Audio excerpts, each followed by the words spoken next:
I think I got it. And welcome everybody. I'm Goodlow. I took most of December off because I was on a school break, and beyond that, I needed some clearing up. It was a tough semester, and that's just the way it goes. But I'm back, and I wanted to thank Endure Entertainment, where I'm at. I think tonight we're broadcasting from YouTube, Twitch, and Facebook. And I do also believe that I'm going to go live on Instagram right now. Okay. So now I'm on Instagram as well. Um, Tonight, I wanted to talk about several things when it comes to, and I get questioned about this a lot. What's the best way to recover? Recovery centers. My advice, and I ran into specific issues in the last month during the Christmas time, which is November, actually October through December is a big time for people to say, hey, I need some help or um, shelter. And people contact me and ask her, recommendations if there's, any place I got any pull or anything I can do, or and I'm not licensed yet as a psychologist. That's coming towards the end of this year, so I can't really give any mental health advice. I can say what I would do. With everything being so crowded, I know two people specifically reached out to me, and I happened to see an advertisement from a recovery center that I attended. Um, that I'm not on even speaking terms with them, and I'll go into that another time. I'll go into that on Instagram after I get done with my indoor entertainment show, because this is the home of clean entertainment, and so we don't want much chaos. Let's say it that way.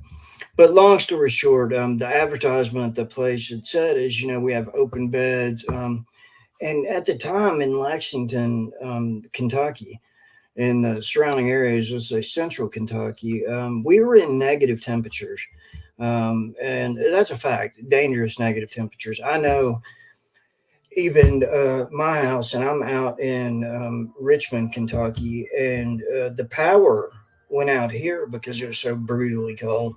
And it was out for a good 4 hours plus or so. And, that to me was a time to reflect and say, man, I'm really grateful. And, I am. And so, I get to it, trying to assist some people. And the thing is, all the recovery centers and the rehabilitation centers are pretty much packed. And that's the way it goes. I know the Ridge in Lexington was loaded, and that's more of a hospital. It's an all around safe treatment center. And by that, I'll explain later about the different forms of detox. But what I'm getting at is this one person, for example, traveled all the way from Owensboro in search of help for a heroin meth issue. And, I was like, crap, I'm out of places. I couldn't think of any place else to recommend. So I tell them to go to this old, let's call it a watering hole that I went to. And because they had just advertised that they've got open beds, and I was like, okay. And next thing I know, it was within a couple of hours or so. It was very shortly after. Yeah, they got open beds, but the client did not have Medicaid or a.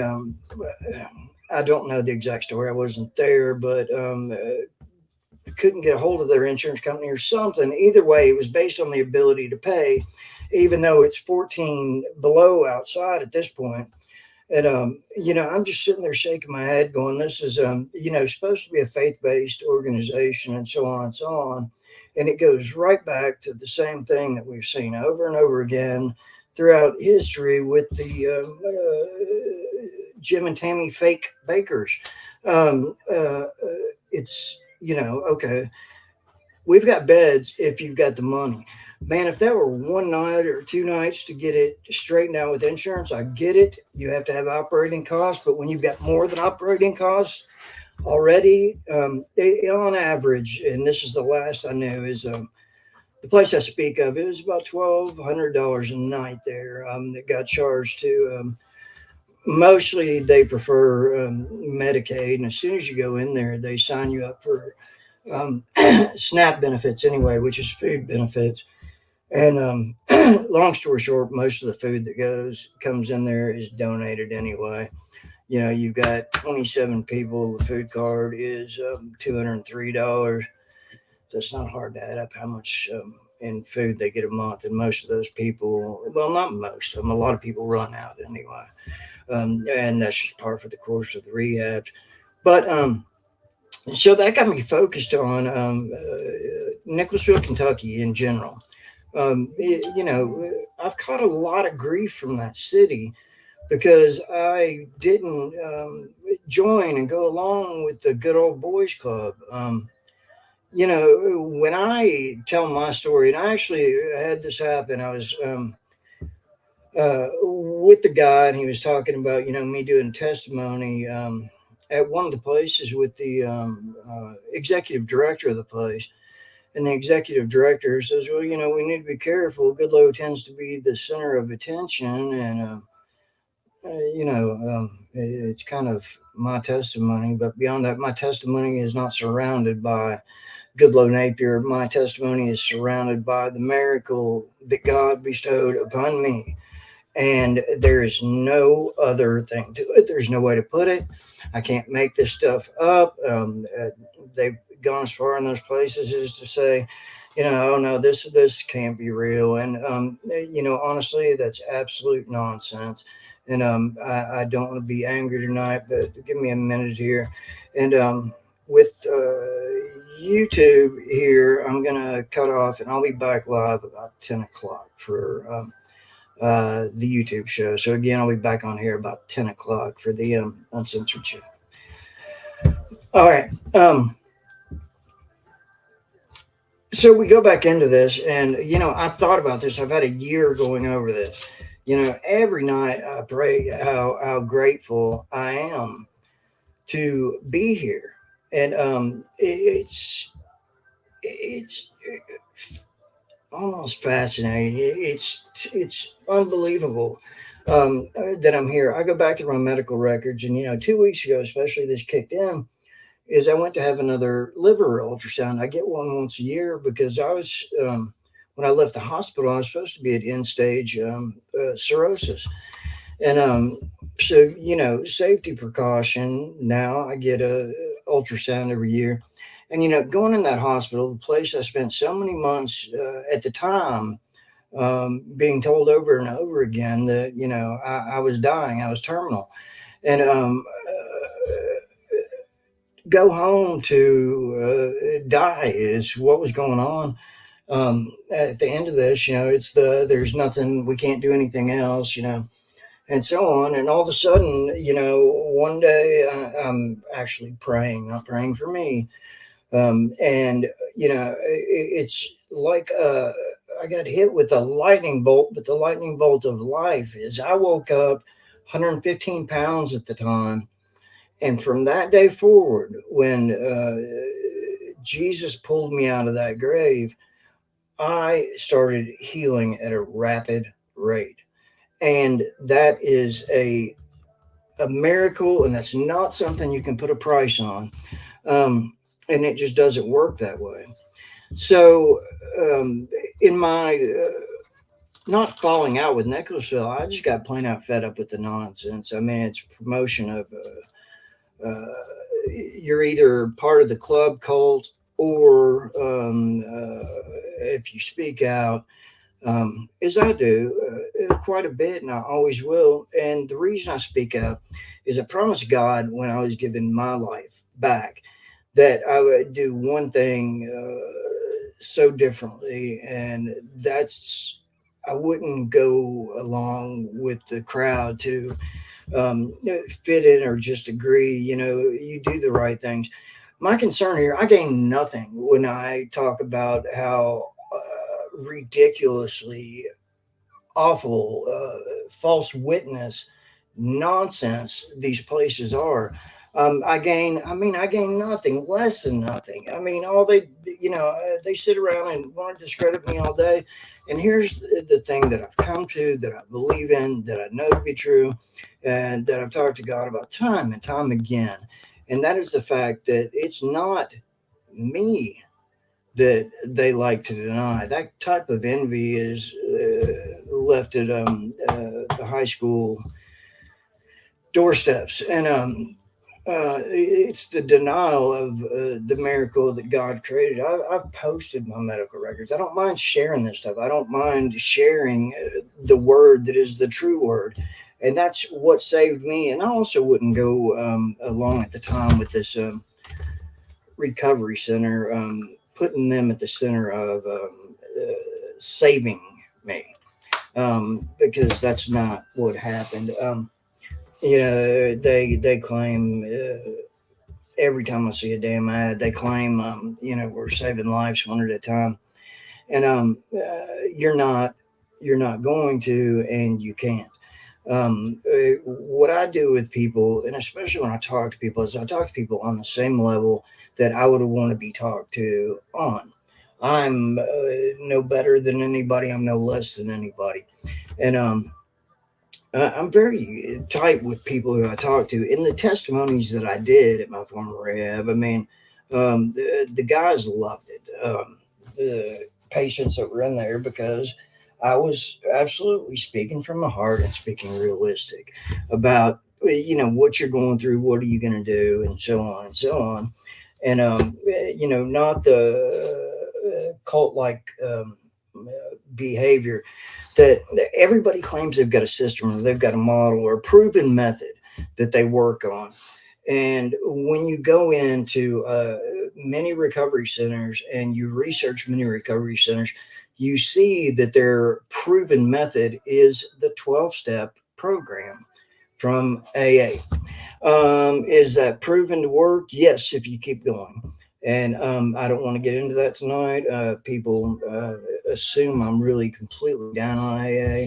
I don't particularly like certain aspects of AA, and I don't agree with them either. But if it's working for you, it works for you.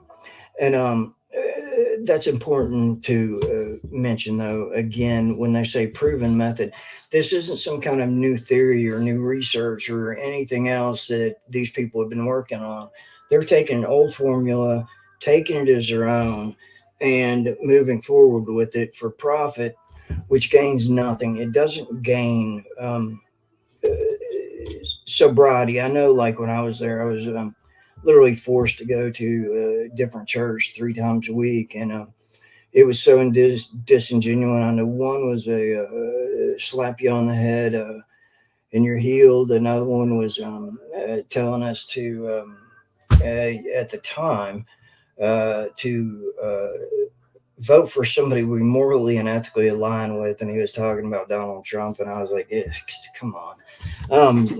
Just stuff that shouldn't be done in church.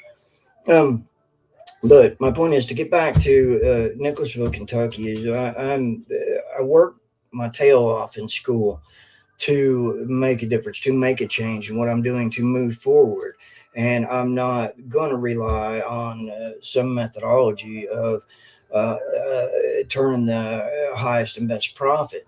Listen, I strongly believe that we all either enter that ground or that cremation machine with the same amount of money. And that's the truth. It's what we do with our lives in the meantime that's going to make a difference. So I do actually now I own GN3 and Associates of Sober Minds. It's incorporated in Lexington, in Kentucky, and I have three board members, and we plan to open our own recovery and rehab facility um, towards the end of this year, early next year.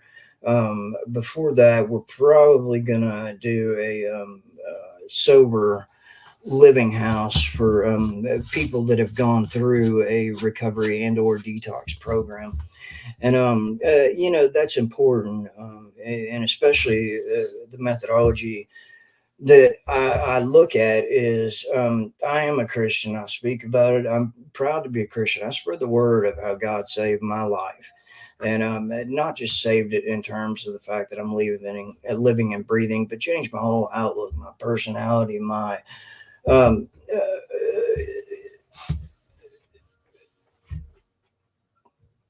very coarse Dudley Do Right. When I go back and I go back to Nicholasville, I think of the nightmares and how much of all this was a lie, and this was supposed to be faith based. And I don't care what they say about me anymore. I really don't. It's a mess. It's going to be. And I was looking at the jails and the rehab there have a certain kinship together. Like somebody goes to jail, they get in trouble, get released to the local rehab. Well, since the local rehab has been kicking, um, the crime rates in Nicholasville, Kentucky, are 10% higher than the national average. Um, that's pretty bad. I mean, it's a small town. You don't, I mean, for those of you, I know that we're out there in, uh, geez, I don't even know where all. So I don't really know who to shout out to. Italy, Africa. I know where these end up going out worldwide. And Nicholasville, Kentucky is a small little town on the outskirts of what's Lexington, Kentucky, which is one of the very few true cities in Kentucky. I forget the population of Nicholasville, but it's somewhere around 39,000, I believe, somewhere around there. But and its crime rates are basically higher than every other little area in central Kentucky. I don't know about the southern part of Kentucky. I doubt they're higher than the northern part, which would be Louisville. Um, but there you have 1 in 39 chance of having a crime committed against you or a loved one. And each year through the past 6 years, as I always get back to each year, the crime has raised 14%, 14% per year. And what's your correlation right here? I'm a scientific person beyond being a Christian. Okay, the way the system works is somebody gets arrested for something. I know of one story. I'm not going to use names, but they committed numerous felonies. They're a persistent felon. The person beat on women, did a lot of drugs, stolen from everybody that he's ever known, basically. But anyway, so he goes to court, and because this is Nicholasville, Kentucky, and they're in with the local rehab, well, the local rehab, signs and bails him out, and so on and so on. And this is a persistent felon. He's been a persistent felon since he was 18, and he's in his 40s now. And but that's just okay there because they drill this into your head that no matter what you do, God forgives. I get that. I do get that. But when you use that as an excuse, you use it to cover your lies. You're a false witness, and you're a wolf in sheep's clothing. I mean, it's told all throughout the history of the Bible, and these numbers are nothing to joke with. So they keep getting these people out, and the way it works is the jail gets half the money that they're supposed to that they get from whoever the state, or I don't know if they're privately owned. I'm not that deep into it, but they get half the money. The rehab gets the other half of the money for having them go back through the program. Look, I know a lot of people like to say that relapse is a part of recovery. Yes, it can be, but it doesn't have to be. That's another way to look at it. Is I'm going on towards 2 years now, and if you look closely, right up there is a big bottle of Woodford Reserve Kentucky Fine Bourbon, and I like that it's sitting right there. I like it because it makes me grateful to God every day that I don't have to touch that. I don't have to drink that. I don't drink. And it's a wonderful thing that I gained directly from God. And that's what made my testimony powerful when I was doing it in that area until I got some people upset by not agreeing to drink their flavor aid. It was not Kool Aid, by the way. When you hear "drink my Kool Aid," I always like to tell that story because it's a good thing for Trivial Pursuit. It was not drink the Kool Aid; it was drink the flavor aid. Jim Jones is too cheap to buy Kool Aid, even though they were killing everybody. But so you get in a mentality that this place has gotten into, and somehow they justify this with words. Nobody there really bothers to look at the issues at hand. The rising crime rate. Why? Because everybody's got to get out of jail free card.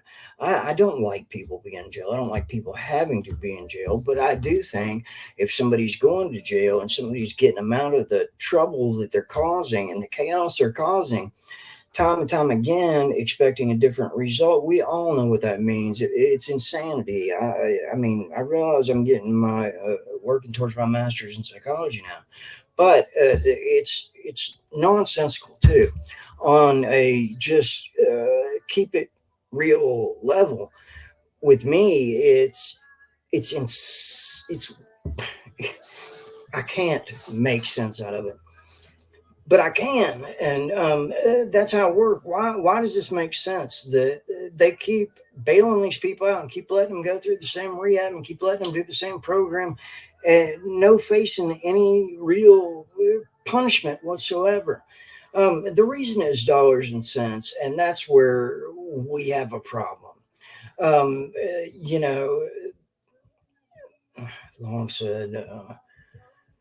The separation of church and state. But I know with some of these rehabs, and the one in Nicholasville is not the only one guilty, that they're playing both church and state towards grants and promoting all the good things they do. But I remember asking the executive director one time a simple question, and there's no answer because I do know uh, what goes on. And I said, why is there not a memorial page?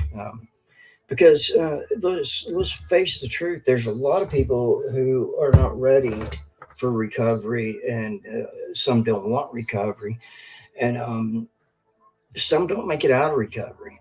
Does that mean they died in vain just because it would be bad marketing for your facility? No.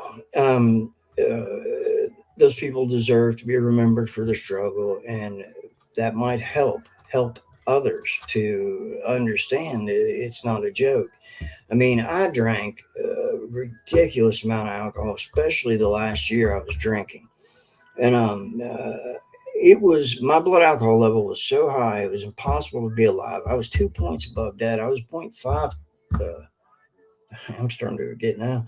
0.580, and that's death. I mean, point 0.3 is teetering death already. So, how did I manage that? Was it tolerance? Was it insanity? Did I do it on purpose? I don't know. But when I first went into rehab in Nicholasville, Kentucky, I was sober.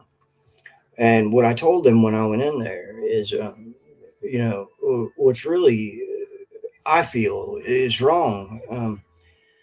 In my life is really a severe depression and a loss of God. And this is a faith based place, supposed to be faith based. It's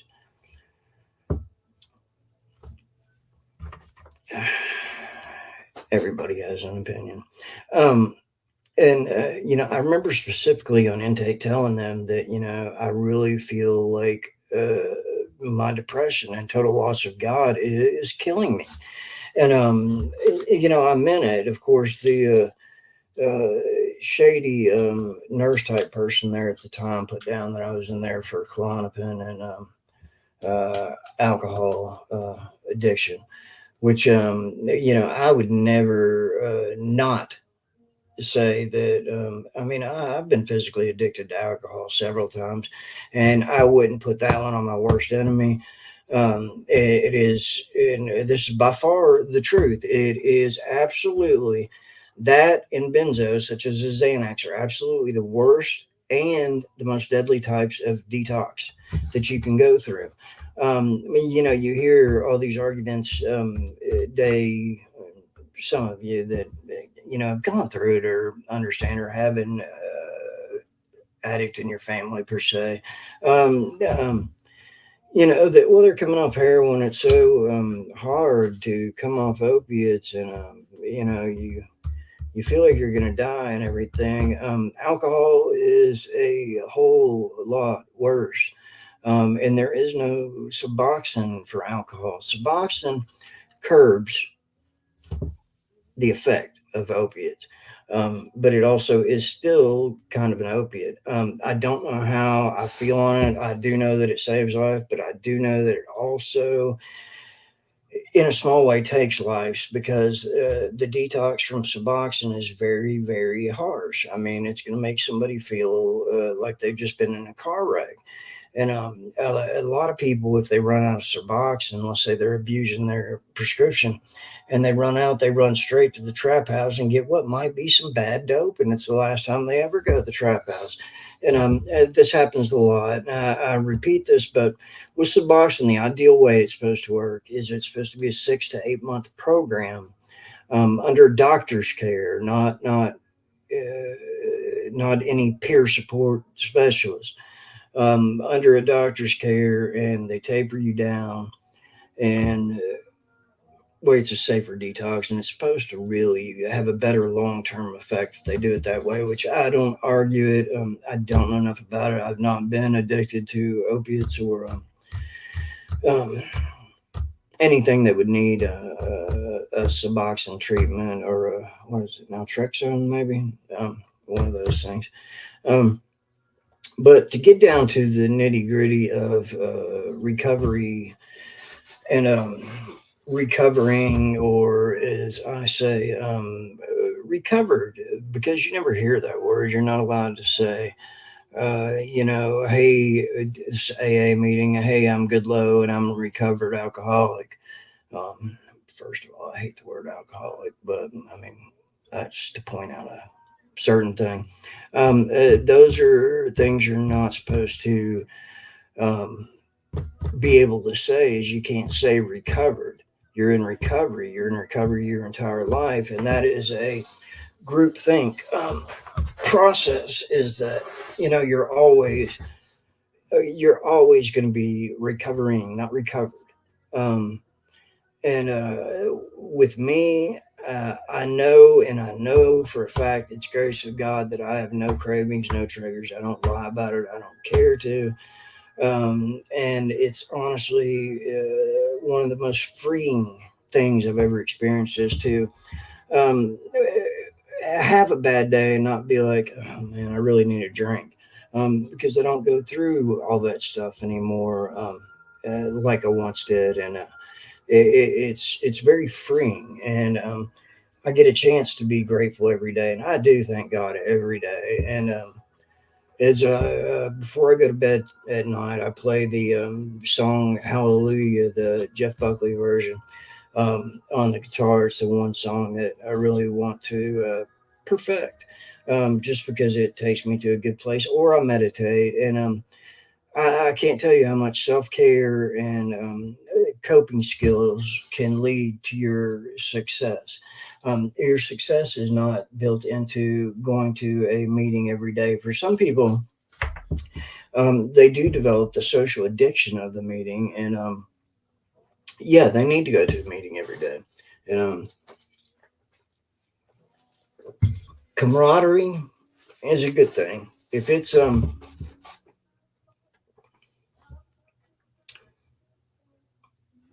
I don't know how to put it. There's some people that, unfortunately, And I honestly, I get the design behind it, but I wish the court would stop sending people to meetings, because I find it to be a huge distraction to those who really do want to get better. Because somebody's in there, let's say, first offense DUI, and they come into a meeting because they have to get that paper signed for the courts.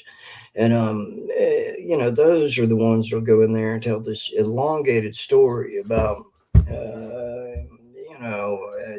how alcohol has destroyed their life, and just a long pity party. And it's very, to me, it's destructive. I believe everybody in this world is a case by case basis. um, and I think if people understood and used an AA as a supplement to therapy, I think it would make a big difference, because to me, and studied and very educated in it now, is if you look for the root, the cause to the effect, you're gonna have a better chance of staying away. Like I can tell you straight up and honestly, 2 years ago, there's absolutely no way that I would have been like, I'm not. Oh, I can't do it, man. If I get pissed off, I gotta have a drink. Makes me feel better, man. It's cool. Give me a Budweiser.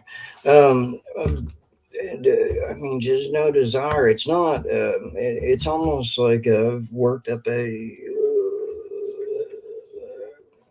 not a hatred towards alcohol, but just kind of like an indifference, which is worse than hatred in my opinion. But just indifferent. Like I don't need it. It doesn't work for me. And as I repeat over and over again, I suck at drinking. And that's the way it goes. And which is good. And now I truly believe that came from salvation, and came from. Um, I don't have 12 steps for you. What I had was really 3 steps. Is The first step was not hope. It was getting humble. Um, and I said that backwards. I'm sorry. It was first, the way it worked with me is I started praying for forgiveness. And this is repetitive, but it's worth repeating a million times. Is I started praying for forgiveness, and it started stacking up in my head, all the things that I had done. And it took a really long time. Like I told, true testimony. Truly, I tell you, it was about 2.5 hours, and big tears come out of my eyes, and then I got really, really humble, and I wouldn't have called myself a narcissist before, but I would say arrogant, to say the least. Some people still call me arrogant. I'm cool with that. But then I get humble, and then this magical thing called faith. I didn't understand faith. I had always said that, same thing a lot of people says. I believe in God, or I'm religious. And through this process, I realized I didn't know how to pray. I never knew how to pray. Unconsciously, when I was going through all this, when I was dying, I didn't pray for myself. I didn't pity myself. I didn't feel sorry for myself. If anything, I felt lonely and felt angry at myself. And I felt lonely because I'm like, if there's such thing as purgatory, what am I going to be doing? Just sitting there on the steps forever?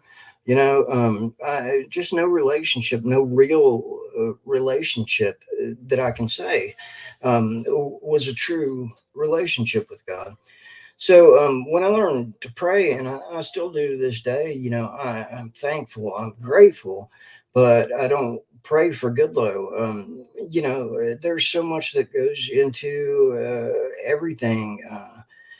When you say thoughts and prayers, make it a thoughtful prayer. Um, like the family of Lisa Marie Presley. I mean, she's got two young kids, two older kids. One of them committed suicide just a couple of years ago. And I know from and reading that mentally she was struggling pretty bad in the last amount of time that she had here. So, but I mean, you know, don't just say it. Thoughtfully pray for those that are left behind. And that's truly what matters. I can remember specifically in the hospital when I was talking to Nurse Beth one time. I said, I don't want to be one of those Facebook stories where everybody's going, what happened, and I didn't want it to be secretive. I was like, tell them I was a dumbass and I drank myself to death. That was the truth. And as I've gone through this, and it's been a struggle not to be um, uh, part of the cool crowd, I guess you can call it. In Nicholasville, where it all started. That's the reason I talk about Nicholasville so much, is because it's such a letdown knowing that you were being conned for so long, and then you got to admit it. But um, uh, beyond that, the reason I'm into this, the reason I'm doing psychology, at my age, mid 40s, and in school again, is because I do want to assist others, not help others. I believe in when I talk to God that, how can I assist? Because you can assist through God, but I don't believe you can help or save lives. And that is no disrespect to any of the doctors or nurses or people out there that are doing their best to assist in life saving measures every day. Definitely not, because I have nothing but respect for nurses, especially. Good grief, I don't know how y'all do what you do. I personally don't like it when it's used as an advertisement where you're taking the place and, said rehab center is saying, we're saving lives every day, one life at a time, or whatever it is, daily. No, you're not. And no, you're not. And there's a lot of people that go through that, and they die because of the mishandling and the structural setting of it all. Um, that's a lot to talk about, but I'm a believer in, from what I know in studying clinical work, is um, you get told a lot in like an AA situation that there's no such thing as a environmental cure, and there's not. You just can't move away from your problems. But when you go into rehab, you're confused. You're scared. You're around a bunch of strangers. You don't know who there's, there because they have homicidal tendencies or anything else, and you're vulnerable. You feel alone, even though you're in a room full of people, and that's good for you. The one thing I'll agree with that they did in Nicholasville is they took away, which I thought was the worst thing, is they take away your cell phone. And I remember my only complaint with that is I need to get on there and pay my bills. I don't have parents on the outside who could, take over for me. And I wasn't married, and all that good stuff. But um, in going without my phone for almost 2 months, it was that changed me a lot, and also forced me to realize how dependent I was on the social media world. And as time's gone on, I've become less dependent for sure. I joke around and stuff like that, and go through my standard process of getting called secular, which is I'm going to quit having an opinion on that one. But the biggest point of all my and I'll give next week I'm going to have a guest. Week after that, I'm gonna do my testimony because that'll be, that'll be right about a 2 year anniversary of when I did my no 1 year anniversary of when I did my first testimony. So that way it's just a catch up since we're on a new bunch of new platforms and literally Kentucky's probably the smallest place that Endure Entertainment is seen because I'm the only one of us that I know of that's in Kentucky. Everybody else is in the great state of North Carolina, and you know, great people. It's nice working with Endure and promoting each other. Now I have all their shows get posted to my Facebook page as well, which is on the ticker at the bottom. And I'm telling you, there's especially I'm stuck on Michelle's brain cancer story this week. But there's some amazing people, and there's some really cool stories to tell that can build, if nothing else, can build your strength and faith. And I can remember there being a time when I would say, God, why me? Why me? Why me? And learning to realize that it was my shortcomings and my fault. And the day I quit blaming God, the day I quit blaming my sister, the day I quit blaming my dead parents, and the day I changed, I would say I changed by going back to the design God had intended for me to be, which is I'm a soldier of God more than I am a follower of blind leaders, as I like to say. Um, I'm willing to put up a fight for it, and it's so easy to say turn the other cheek. I know the worst place I know for is Nicholasville, but it's saying everything that says a gossip. Like if I'm telling you this person's a damn crook, and I mean it, and because I know what they've done, they keep doing it, they repeatedly do it. And there's a lot of people who will say praise Jesus and steal from your pocket in the same breath, and stuff like that's not gossip. It's you know protection, and there's not enough of that anymore. Is when it comes to politics, people aren't scared to pop up with the F word Trump, F word Biden, and so on and so on. But what about that person out there that's preaching self-serving prophecies, prosperity theology? I'm a very much frustrated with the fact that prosperity theology is still causing chaos in this day and age. I remember going through the 80s. I remember hearing the stories about Jim Jones. And, now when I think of Hillsong or Osteen, um, you got to think of it's saying if you send money and then they pray for you, then you get rich. And if you pray for health for you, that you get healthy. And I just take a big issue with that. As somebody who's read the Bible a bunch and has not read it enough to understand it. That's one thing I was talking to my friend nurse Beth has gotten into the going back to um, church and learning. I was trying to explain to her it's a living Bible because it changes as you age and you mature and your own understandings of um, wrong and right. Um, it's it's neat to go back and read stuff that once you thought meant this and now it means something else.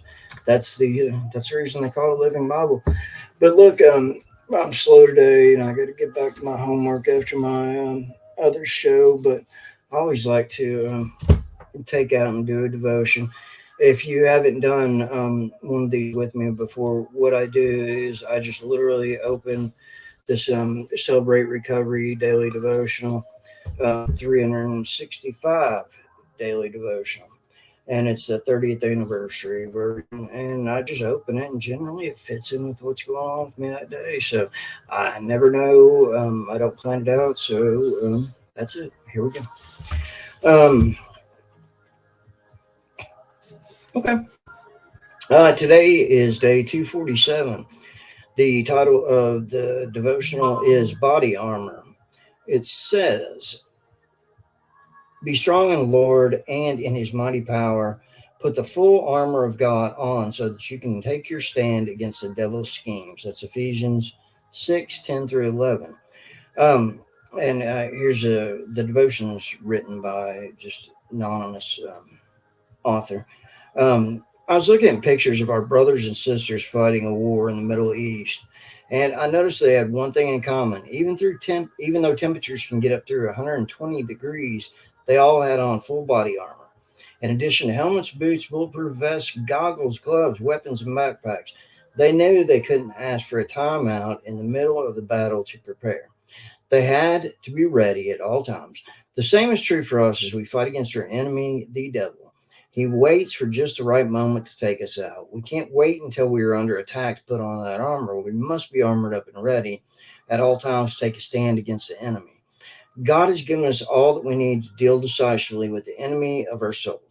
When we're ready and listening for God's voice, we will always have the upper hand. Once again, the best defense is a good offense. G.I. Joe. And the prayer for this one is if everybody wants to pray with me.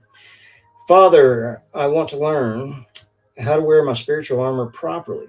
Show me as I put on each piece in preparation for what you've called me to do. In Jesus' name, amen. And again, that's fitting with a lot of what I was talking about tonight, amazingly, or not so amazingly. Really, it's just put your armor on because you don't know where the evil around you lies, and you know. A lot of people that I know that are con artists, and I know plenty from all walks of life.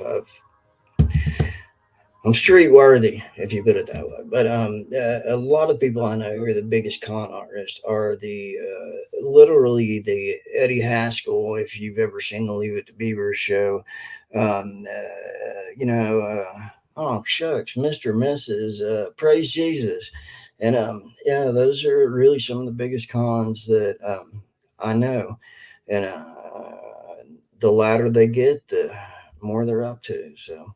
Wear your armor, as it said. I believe that was Ephesians 6:10 through 11. And I'll see you all next week. And thanks for joining us with Endure Entertainment. And that's it for me. Bye.